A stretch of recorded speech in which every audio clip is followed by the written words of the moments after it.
नमस्कार दोस्तों। आपका आरएस का 2025 वाला जो पेपर है वो हो चुका है और सभी को रिजल्ट्स का इंतजार होगा। जो सेकंड पेपर था इसमें एडमिनिस्ट्रेटिव एथिक्स फर्स्ट यूनिट के रूप में है, उसमें अब की बार कुछ क्वेश्चंस बहुत अच्छे आए हैं। तो एक मॉडल जो उत्तर होना चाहिए उस पर आज हम डिस्कस करेंगे इसमें वीडियो में, और आशा करता हूं कि आप सभी अच्छा करके आए होंगे पेपर। और इस मॉडल उत्तर से आप जो भी लिखकर आए हैं उत्तर में उससे कंपेयर कर सकते हैं। मैं ये नहीं कर रहा, दावा नहीं कर रहा कि जो आरपीएससी द्वारा की बनाई जाएगी एग्जामिनर्स के लिए उससे ये मैच करता होगा, पर हम एक स्टैंडर्ड की बात कर सकते हैं कि उत्तर में ये चीज़ें आनी चाहिए। और यदि वो आप सबने इनकलकेट की हैं तो मैं मानता हूं कि आपके मार्क्स जो हैं बहुत अच्छे आएंगे। तो शुरू करते हैं। जो पहला प्रश्न था 15 शब्दों का वो है सम्यक चरित्र स्पष्ट कीजिए। अब ये सम्यक चरित्र जो है किस दर्शन से उठाया गया है, या आप सब जो एग्जाम दे के आए उनको विदित ही होगा, ये जैन दर्शन से लिया गया है। और जैन दर्शन में कहां पर है? त्रिरत्नों में। सम्यक दर्शन ज्ञान चारित्राणी मोक्ष मार्ग है। अर्थात जैन दर्शन में मोक्ष की प्राप्ति हेतु जो त्रिरत्न बताए गए हैं उन त्रिरत्नों में से एक रत्न जो है वो सम्यक चरित्र है, जिसका तात्पर्य है कि विहित 63 उपाय जैन धर्म में, जैन दर्शन में सम्यक चरित्र के लिए 63 उपाय बताए गए। उनको विस्तार से यहां नहीं लेंगे, पर 63 उपायों द्वारा अपनी इंद्रियों को और मन को नियंत्रित करना या संयत रखना या वश में करना ही सम्यक चरित्र कहलाता है। यदि आपने इस प्रकार का उत्तर लिखा है तो आपके इसमें फुल में से फुल मार्क्स मिलेंगे आपको। दूसरे क्वेश्चन पर चलते हैं। मेरा स्थान और उसके कर्तव्य, तत्संबंधी कर्तव्य स्पष्ट कीजिए। ये जो लाइन है मेरा स्थान और उसके कर्तव्य के नाम से एक समुदायवादी दार्शनिक हैं, आत्मूर्तावादी विचारक हैं, ब्रैडले, उनका महत्वपूर्ण विचार है मेरा स्थान और उसके कर्तव्य। पर यहां पर ब्रैडले चूंकि दिया हुआ नहीं है तो साथ में ये बात भगवत गीता के स्वधर्म की अवधारणा से भी जुड़ती है। इसीलिए जब आप उत्तर लिखें तो समुदायवादी दार्शनिक ब्रैडले और भगवत गीता की स्वधर्म की अवधारणा, जिसके अनुसार प्रत्येक व्यक्ति को समाज में जो विहित पद है, जो धारित पद है उसके जो विहित कर्तव्य है या उत्तरदायित्व हैं उनका निस्वार्थ भाव से या निष्काम भाव से पालन करना चाहिए। ये इस उत्तर में आना चाहिए। इस प्रकार से उत्तर लिखा जाएगा इसका। ठीक है, नेक्स्ट चलें।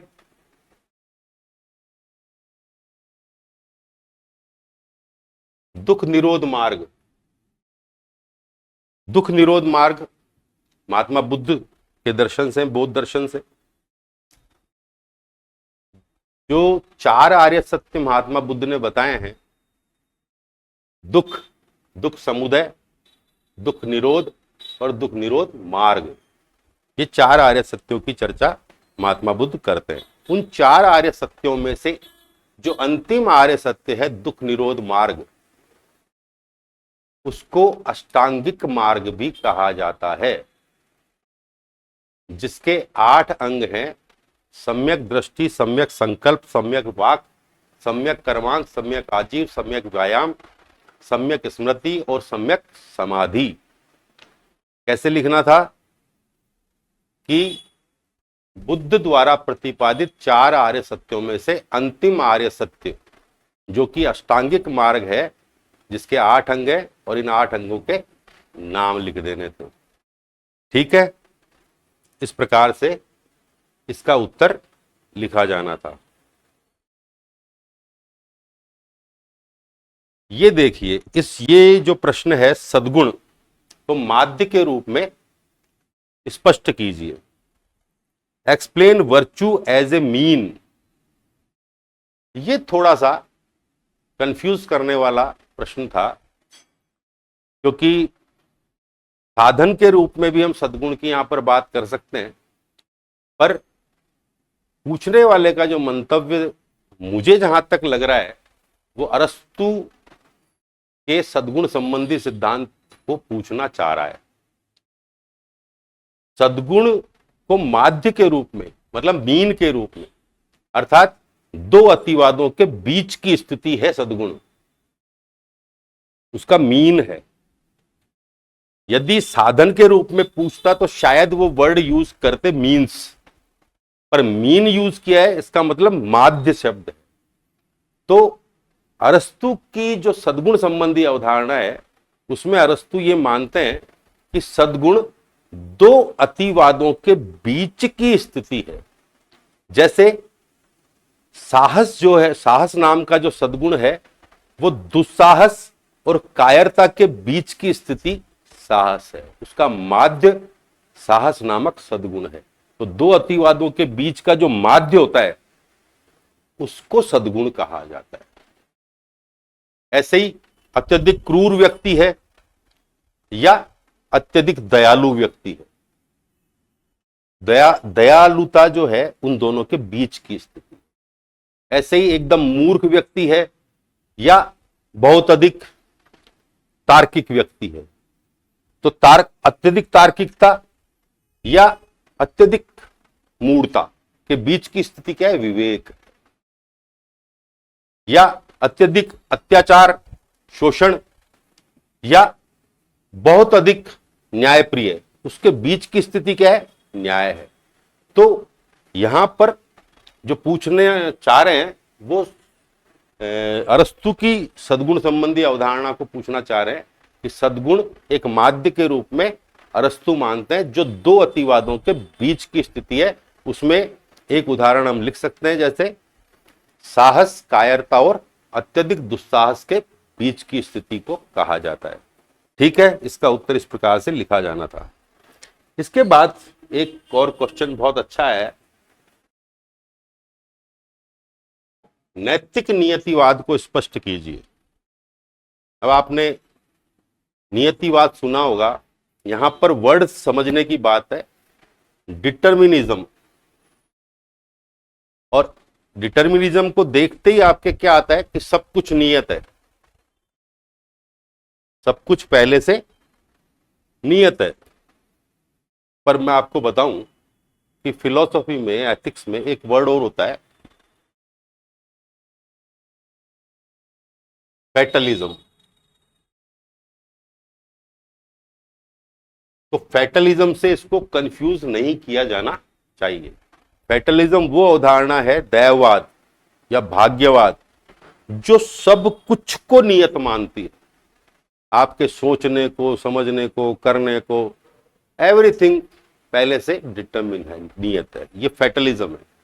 पर ये जो कहना चाह रहे हैं नैतिक नियतिवाद, वो अवधारणा है जो ये मानती है कि मनुष्य के निर्णय और कर्म, जो भी वो कर्म करता है, जो निर्णय लेता है, वो किन्हीं मनोवैज्ञानिक, सामाजिक, धार्मिक और यहां तक कि जैविक, जेनेटिकली भी हमारे ऊपर कुछ इंपैक्ट पड़ते हैं। कुछ सामाजिक इंपैक्ट पड़ते हैं, कुछ धार्मिक पड़ रहे हैं। हम कुछ धर्म से सीखते हैं, कुछ समाज से सीखते हैं, हम कुछ मनोवैज्ञानिक हमारे अंदर इम्पैक्ट होता है और कुछ इम्पैक्ट हमारे बायोलॉजिकल भी होते हैं। इन सब से मिलकर तय होता है ये जो चीजें हैं, जो इम्पैक्ट्स हमारे अंदर आते हैं, वो ही हमारी एक धारणा, हमारा एक बिलीफ सिस्टम, हमारा एक मूल्य तंत्र, इन सब का निर्माण करते हैं। जब आप कोई भी कर्म करते हैं या निर्णय लेते हैं तो आपके अंदर पहले से विद्यमान जो ये धारणाएं, विश्वास, विचार और मूल्यों का एक तंत्र, ये सब कुछ मौजूद है। वो आपके उस निर्णय को या उस कर्म को प्रभावित करता है। आप स्वतंत्र रूप से आप सोच रहे हैं कि मैं जो निर्णय ले रहा हूं वो बड़ा स्वतंत्र रूप से ले रहा हूं, पर वास्तव में देखा जाए तो आपका निर्णय, आपके जो अब तक आपने सीखा है समाज से, धार्मिक परंपराओं से, संस्कृति से, रीति रिवाजों से या और किसी भी तरीके से, या जेनेटिकली आप कुछ लेकर ऐसा पैदा हुए हैं उसमें, उसका सबका इम्पैक्ट आपके डिसीजंस पर, आपके एक्शंस पर पड़ता है। ये जो अवधारणा मानती है कि इस प्रकार का इम्पैक्ट होता है, जो आपके पहले से सिस्टम है अंदर, उसके अकॉर्डिंग ही एक्शन होते हैं, इसको कहते हैं नैतिक नियतिवाद।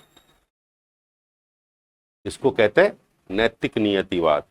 अर्थात इसको कैसे लिखना था कि नैतिक नियतिवाद वह सिद्धांत है जिसके अनुसार व्यक्ति के निर्णय व कर्म उसके अंदर समाज, धर्म या मनोवैज्ञानिक कारणों से जो विश्वास, धारणाएं और मान्यताएं सृजित होती हैं, उनके अनुसार नियत होता है, उनके अकॉर्डिंग नियत होता है।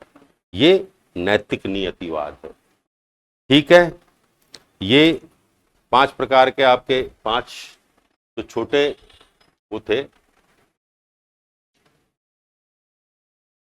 वो 5 क्वेश्चंस हैं।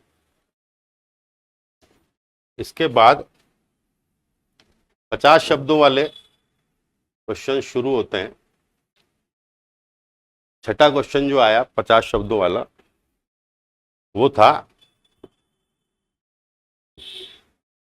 क्या प्रशासनिक वस्तुनिष्ठता अनिवार्यतः प्रशासनिक सत्यनिष्ठा की मांग करती है। थोड़ा सा विचार करें। प्रशासनिक जो वस्तुनिष्ठता है,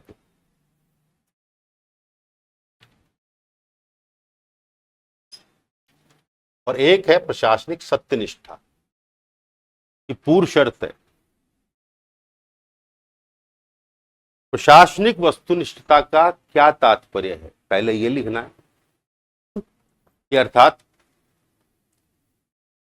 प्रशासन में जब हम कोई भी निर्णय लेते हैं, कोई डिसीजन लेते हैं, कोई कार्य कर रहे हैं, तो उसमें एक प्रकार की निष्पक्षता, वस्तुनिष्ठता, तटस्थता ये होनी चाहिए। अर्थात आपके निर्णय किसी भी प्रकार के पूर्वाग्रहों से मुक्त होने चाहिए, वस्तुनिष्ठ और तटस्थ होने चाहिए। अब ये वस्तुनिष्ठ और तटस्थ, प्रशासनिक वस्तुनिष्ठता का अर्थ है निष्पक्षता, कि निष्पक्ष हो, तटस्थ हो, पूर्वाग्रहों से मुक्त हो, इस प्रकार के निर्णय हो। ये प्रशासनिक वस्तुनिष्ठता कहलाती है। अब प्रशासनिक सत्यनिष्ठा जो है वो किस प्रकार, इसकी पूर्व शर्त है, क्योंकि प्रशासनिक सत्यनिष्ठा का क्या तात्पर्य है, सत्य के प्रति निष्ठा। अर्थात प्रशासन में सत्य क्या है कि जो उचित और सही है, जिस परिस्थिति में जो किया जाना उचित या सही है, उसके प्रति जो करता है, करने वाला है या प्रशासक है या लोक सेवक है, उसकी निष्ठा, ये प्रशासनिक सत्यनिष्ठा कहलाती है। अर्थात जब भी कोई परिस्थिति उत्पन्न हो रही है, जैसी भी हो रही है, उसमें जो सत्य है, उचित है, सही है, उसके प्रति यदि निष्ठा नहीं होगी तो हम निष्पक्षता को, तटस्थता को प्राप्त नहीं कर सकते। एक लोक सेवक से, एक प्रशासक से यह अपेक्षा की जाती है कि वो अपने विहित जो दायित्व हैं, कर्तव्य हैं, उनका सत्यनिष्ठा से पालन करे। और सत्यनिष्ठा से पालन करने का तात्पर्य है कि जो सही है, उचित है, उसका पालन करना, उसका ईमानदारी पूर्वक पालन करना और उसको किसी भी प्रकार का दबाव या कोई पूर्वाग्रह उसमें निहित ना होना, जो ठीक है, सही है, उसका वर्ण करना, ये प्रशासनिक सत्यनिष्ठा है। ये जिस व्यक्ति में होगी, जिस लोक सेवक में होगी, जिस प्रशासक में होगी, वो ही, उसके निर्णय ही वस्तुनिष्ठ, निष्पक्ष और तटस्थ और होंगे। और साथ ही जब वो इस प्रकार के होंगे तो वो लोक कल्याणकारी होंगे, निस्वार्थ भाव से होंगे, निष्काम भाव से होंगे। तो इसलिए यहां पर जो महत्वपूर्ण बात है कि पहले प्रशासनिक वस्तुनिष्ठा समझाएं, प्रशासनिक सत्यनिष्ठा क्या होती है वो समझाएं। और ये कह रहे पूर्व शर्त होती है, तो बिल्कुल ये पूर्व शर्त है। बिना प्रशासनिक सत्यनिष्ठा के वस्तुनिष्ठा नहीं हो सकती, क्योंकि जो सत्यनिष्ठ नहीं है उसमें क्या होगा, अपने ही स्वार्थ के वशीभूत होकर अपने स्वहित के लिए व्यक्ति कर्म करेगा और वो आत्मनिष्ठ हो जाएगा, वस्तुनिष्ठ नहीं होगा। तो इस प्रकार से इसमें उत्तर लिखा जाना चाहिए था।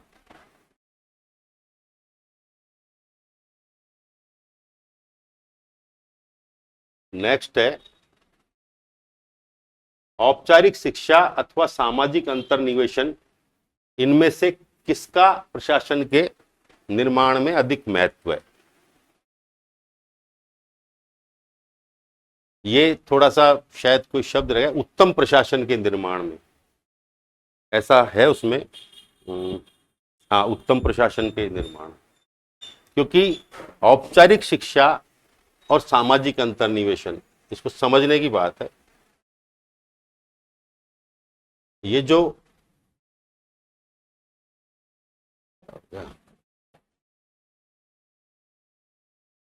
सामाजिक अंतर्निवेशन है और औपचारिक शिक्षा है, दो चीजें हैं इसमें। सामाजिक अंतर्निवेशन और औपचारिक शिक्षा क्या होती है? औपचारिक शिक्षा में क्या आता है, जो हम अब यहां हम प्रशासन की बात कर रहे हैं, तो नेचुरली एक प्रशासक को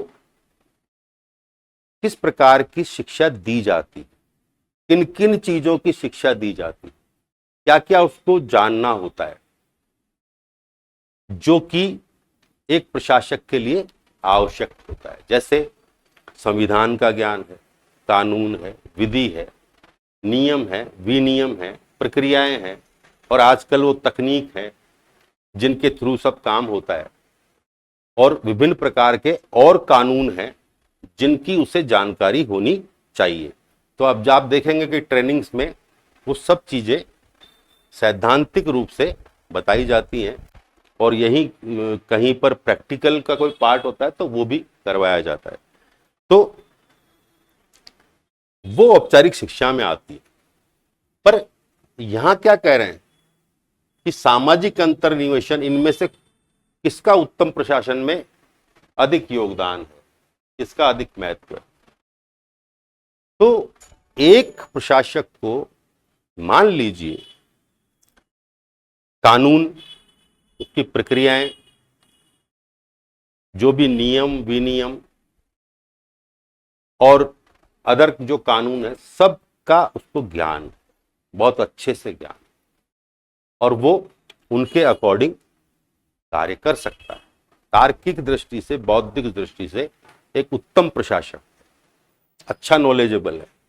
पर मान लीजिए उसका जो पर्सनल मॉरलिटी या उसका जो वैल्यू सिस्टम है, या हम कहें कि उसके चरित्र में, कैरेक्टर में कुछ खामी है, तो क्या वो जो ज्ञान है जो औपचारिक शिक्षा के माध्यम से वो लेकर बैठा है, वो ज्ञान एक उत्तम प्रशासन दे पाएगा? एक उत्तम प्रशासन के लिए, उत्तम प्रशासन का क्या मायने है कि निस्वार्थ भाव से, निष्काम भाव से जो लोक कल्याणकारी जो नीतियां हैं और उनसे संबंधित जो विहित दायित्व हैं, कर्तव्य हैं, उनका निर्वहन करना, ये एक उत्तम प्रशासक, उत्तम प्रशासन का जो स्वरूप है वो हम संक्षेप में इस प्रकार से बात कर सकते हैं। वो उत्तम प्रशासन के लिए केवल औपचारिक शिक्षा के माध्यम से उत्तम प्रशासन प्राप्त नहीं हो सकता। तो उसके लिए क्या चाहिए? साथ में उस व्यक्ति का, उस प्रशासक का वैल्यू सिस्टम भी इस प्रकार का हो कि वो अपने पद के जो विहित कर्तव्य हैं, उत्तरदायित्व हैं, उनका निस्वार्थ भाव से, निष्काम भाव से पालन कर सके, स्वहित का त्याग करते हुए, स्वहित को सेकेंडरी रखते हुए सबसे पहले लोक कल्याण या जन कल्याण के लिए कार्य कर सके। ऐसा उसके लिए क्या जरूरी होगा? सामाजिक अंतर्निवेशन, अर्थात सोशल इनकलकेशन। अब सोशल इनकलकेशन क्या होता है? ये शब्द जो है अपने आप में थोड़ा सा समझने में जटिल है, पर एक आपके टॉपिक है कि मूल्यों के निर्माण में परिवार, समाज और शैक्षणिक संस्थानों की भूमिका, ये टॉपिक दिया है। ये वहीं से रिलेटेड है कि आप में जो वैल्यू इनकलकेशन होता है, वो वैल्यू इनकलकेशन कहाँ कहाँ से होता है? परिवार से होता है, समाज से होता है और शैक्षणिक संस्थान से होता है। आजकल तो संचार मीडिया भी अपने आप में, जिसको हम सोशल मीडिया कह रहे हैं, वो भी एक समाज का अंग हो गया है। तो समाज से जो आपको मूल्य मिलते हैं, समाज जो आपको मूल्य देता है और उससे आपका एक मूल्य तंत्र सृजित होता है, उसकी बात यहां पर कर रहे हैं, सामाजिक अंतर्निवेशन की। कि हमें न केवल एक अच्छा कानून का, नियमों का, विनियमों का ज्ञाता व्यक्ति चाहिए, बल्कि साथ में एक ऐसा व्यक्ति भी चाहिए प्रशासन को जिसका वैल्यू सिस्टम बहुत उत्कृष्ट हो और उसमें जो प्रशासनिक मूल्य हैं उनका एक उत्कृष्ट तंत्र बना हुआ हो, जिसमें सत्यनिष्ठा हो, निष्पक्षता हो, तटस्थता हो, जिसमें करुणा हो, संवेदनशीलता हो, सहिष्णुता हो, धैर्य हो, ये सारे गुण उसके अंदर होने चाहिए। आत्म मतलब समर्पण भाव हो। ये जब गुण होंगे तो कहां से आएंगे? सामाजिक अंतर्निवेशन। ये समाज से आएंगे, परिवार से आएंगे। इसलिए सामाजिक अंतर्निवेशन यद्यपि दोनों महत्वपूर्ण है, पर बिना सामाजिक अंतर्निवेशन के औपचारिक शिक्षा अपने आप में कोई कार्य नहीं कर सकती और इसकी दिशा स्वहित भी की तरफ भी हो सकती है। इसलिए सामाजिक अंतर्निवेशन उत्तम प्रशासन के लिए महत्वपूर्ण है। इस प्रकार से उसका उत्तर लिखना था।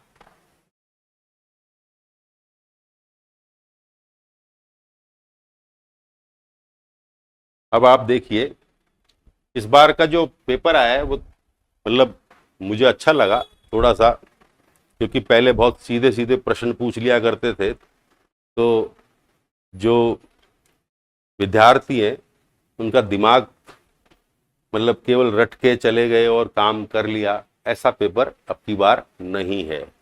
बहुत ही अच्छा पेपर बनाया है, कुछ एक क्वेश्चन को छोड़कर। क्या आपके विचार में प्रशासनिक निर्णय राजनीतिक पूर्वाग्रह से मुक्त होते हैं? अब ये प्रशासन में एक बड़ा मुद्दा है आज की डेट में भी कि प्रशासनिक जो निर्णय हैं, प्रशासनिक जो कार्य हैं, उन पर राजनीतिक पार्टियों का, सरकार का किसी प्रकार से दबाव रहता है, पूर्वग्रह बने रहते हैं। तो हम ये कह दें कि पूर्वाग्रह से मुक्त होते हैं, ऐसा तो नहीं होता। होने चाहिए। आज भी हम जब बात करते हैं, पढ़ते हैं, तो हम यही कहते हैं कि प्रशासन के जो निर्णय हैं वो राजनीतिक पूर्वाग्रहों से मुक्त होने चाहिए। पर कहां तक है? क्या राजनीतिक पार्टियां प्रशासक पर दबाव नहीं डालती? प्रशासक क्यों दबाव में आता है?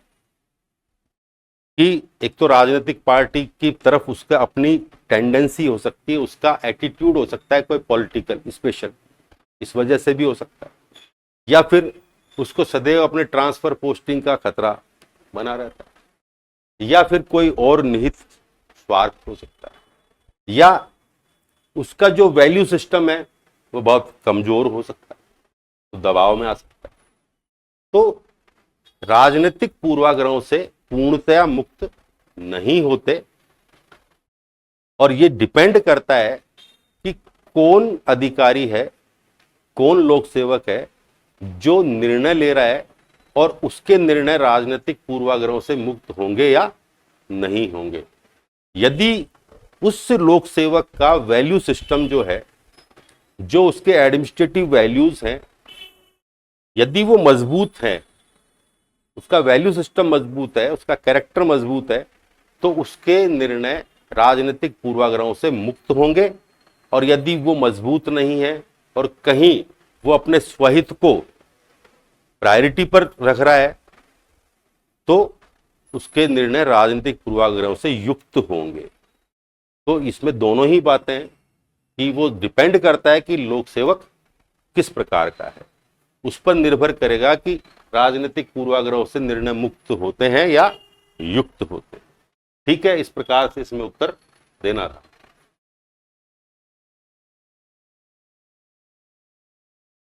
इसके बाद ये क्वेश्चन भी बहुत अच्छा आया है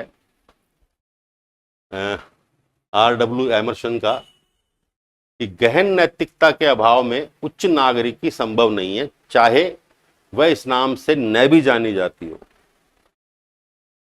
गहन नैतिकता, डीप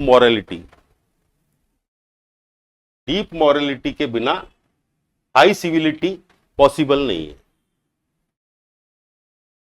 बहुत ही मतलब क्या कहें, बड़ा शानदार कथन है, और एक अच्छे उच्चतर स्तर के ज्ञान की मांग करता है कि केवल मॉरलिटी की बात नहीं कर रहे, डीप मॉरलिटी की बात, और केवल सिविलिटी की बात नहीं कर रहे, हाई सिविलिटी की बात कर रहे हैं। तो आप समझे कि वो क्या कहना चाह रहे हैं। दो शब्द बहुत महत्वपूर्ण है कि गहन मॉरलिटी, गहन नैतिकता तो क्या होगी, और उच्च सिविलिटी क्या होगी। तो क्या हम आज जो सिविलियंस हैं, आज हम जिस नागरिक समाज में रह रहे हैं, हम एक नागरिक हैं, और नागरिक होने के नाते हमारे कुछ कर्तव्य भी हैं और कुछ अधिकार भी हैं। हम परस्पर किस प्रकार का व्यवहार करते हैं, अर्थात हमारा जो समाज है उसको हम अपने आप में सभ्य समाज कहते हैं, पर वास्तव में आंतरिक रूप से हमारे पारस्परिक संबंध जो हैं वो कैसे हैं, किस प्रकार से हम सोचते हैं, किस प्रकार से हम कर्म करते हैं, किस प्रकार से हम बोलते हैं। हम वाणी में तो बड़े एटिकेट्स दिखाने की कोशिश कर रहे हैं, पर वस्तुतः हमारे दिमाग में किसी व्यक्ति के लिए कुछ दुर्भावना चल रही है। आज जो स्थिति एक समाज की बनी हुई है, वो होने को फेसबुक पर, इंस्टा पर और किसी आईडी पर हमारे बहुत सारे फॉलोअर्स, बहुत सारे फ्रेंड्स हो सकते हैं, पर आप देखेंगे तो वास्तव में जो जिसको कहते हैं कि दिल से जुड़े हुए या हृदय से जुड़े हुए कितने लोग हैं, कितने फ्रेंड्स हैं। तो ये जो सतही व्यवहार है, एक बनावटी व्यवहार है, दिखावटी चीजें हैं। हम कोई जैसे जिसको लाइक नहीं कर रहे, मान लीजिए आपके घर आ गया, अब आप उससे दिखावटी व्यवहार तो कर रहे हैं, पर हकीकत में आपके दिमाग में कुछ और चल रहा होता है। सॉरी। तो ये जो पूरे समाज में आज स्थिति बनी हुई है। हम थोड़ा सा वीडियो लंबा हो जाएगा। आज हम किसी के तीये की बैठक में जाते हैं तो हम टाइम देखते हैं कि हाँ 5 मिनट रह गए, 7 मिनट रह गए, लास्ट में चलते हैं। तो ये क्या है? ये औपचारिकताएं हम निभाने की कोशिश कर रहे हैं। क्या वास्तव में जो कुछ दिवंगत हो गया, जो दिवंगत आत्मा है, उसको हम मन से, हृदय से श्रद्धांजलि देने जाते हैं, या केवल एक औपचारिकता है, दिखावा मात्र है? तो ऐसे, ये तो एक उदाहरण है, ऐसे सैकड़ों उदाहरण हैं आज समाज में कि हमारे संबंध बड़े औपचारिक से रह गए, बड़े सतही और दिखावटी रह गए। और उसके पीछे कारण क्या है कि हमारी मॉरलिटी, जैसा कि मैंने पिछले कई वीडियोस में मेरे बात की है, कि हमारी मॉरलिटी का जो मुख्य केंद्र है वो केवल स्वार्थमूलक भौतिक और शारीरिक मूल्यों तक, आर्थिक मूल्यों तक सिमट कर रह गया। और यदि उससे ओरिएंटेड है तो हमारे सारे रिलेशन उसी से चलेंगे। हमारे ज्यादातर रिलेशन क्या हो गए? कमर्शियल लोग, स्वार्थ प्रेरित होते हैं, आर्थिक अवधारणा उसके कहीं ना कहीं आधार में रहती है। ऐसे रिलेशंस, तो ऐसे रिलेशंस जब होंगे और ऐसे पारस्परिक संबंध जिस समाज में होंगे, जिस नागरिक समाज में होंगे, वहां क्या हम ये अपेक्षा कर सकते हैं कि वहां कोई बहुत डीप मॉरलिटी होगी? वहां डीप मॉरलिटी नहीं है, क्योंकि वो बहुत ही सतही व्यवहार, बनावटी व्यवहार, दिखावटी वो चल रहा है। यहां पर जो ये एमर्सन कहना चाह रहे हैं कि हाई सिविलिटी, मतलब एक उच्च समाज, एक उत्कृष्ट समाज जो है वो कब बनेगा? जब हम वास्तव में जो एक समाज के मूलभूत जो आधार है, मूल्य, जिसमें पारस्परिक सहयोग, सौहार्द, सहिष्णुता, करुणा, सहानुभूति, समानुभूति, ये प्रेम, ये सब कैसे करें? हृदय से करें, अंतरतम से करें। यदि हम वाकई किसी का सहयोग कर रहे हैं, मदद करना चाहते हैं, तो अंतरतम से हो, डीप से आए। मतलब आपकी जो मॉरलिटी है वो किसी स्वहित से या किसी आर्थिक उससे गवर्न ना हो, बल्कि अंदर से आए, अंत प्रेरित नैतिकता हो। उसकी बात इमर्शन कर रहे हैं। तो जब वो अंत प्रेरित या डीप मॉरलिटी होगी तो ही एक समाज जिसमें पारस्परिक हम संबंधों की बात करते हैं, ये संबंध मूल्यपरक और कर्तव्य बोध मूलक हो पाएंगे। नहीं तो ये सारे संबंध कैसे हो गए आज हमारे? स्वार्थपरक, स्वार्थ से जुड़े हुए संबंध, बहुत ही सतही संबंध है।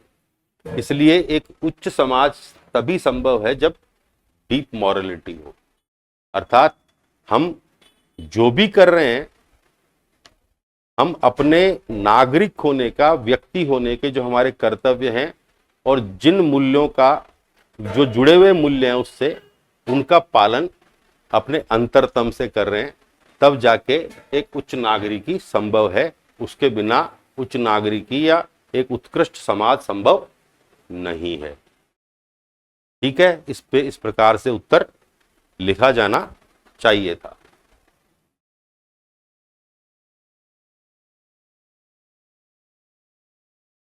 ये क्वेश्चन देखिए, ये छोटे 50 शब्दों में लास्ट क्वेश्चन है।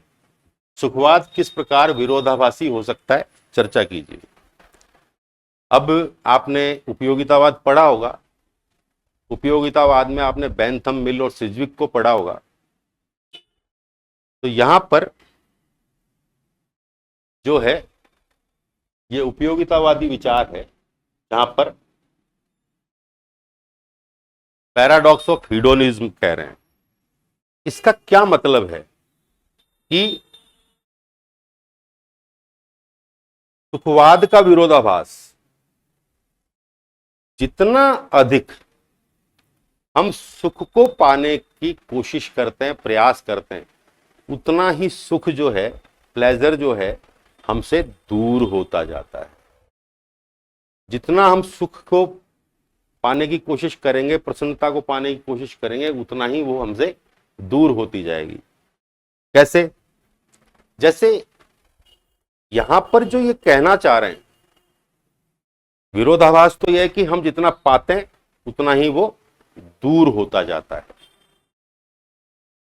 यहां पर ये बात क्यों कही जा रही है? उपयोगितावादी विचारक जो है ये बात क्यों कह रहे हैं कि वास्तव में हम यहां पर गलती करते हैं। क्या गलती करते हैं?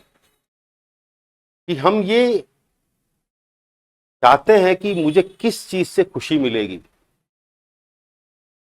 मुझे किस चीज से खुशी मिलेगी, तो हम खुशी की तलाश करते हैं, प्रसन्नता की तलाश करते हैं, सुख की तलाश करते हैं।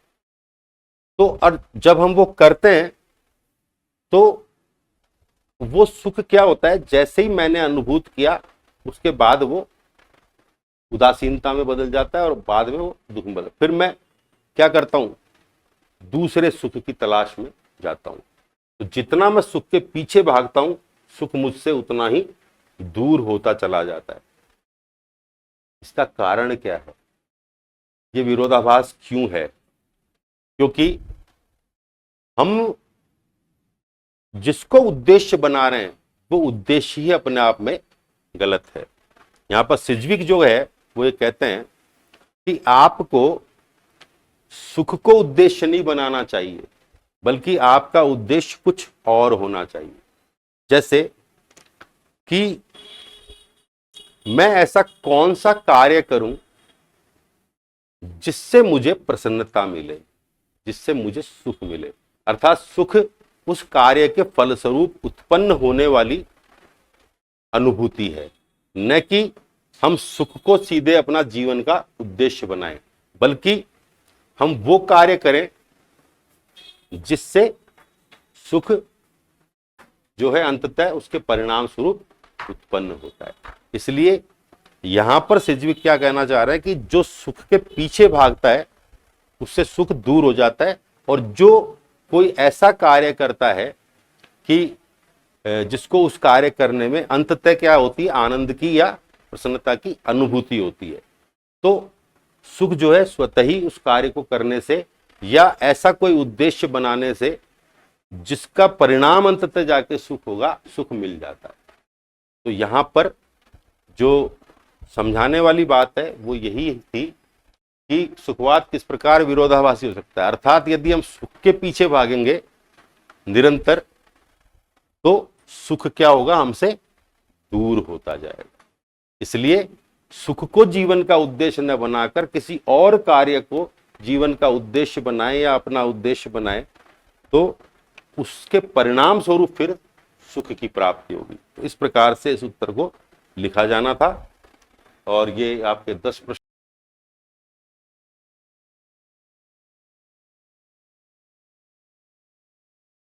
If you like our video, please like, share, subscribe our channel.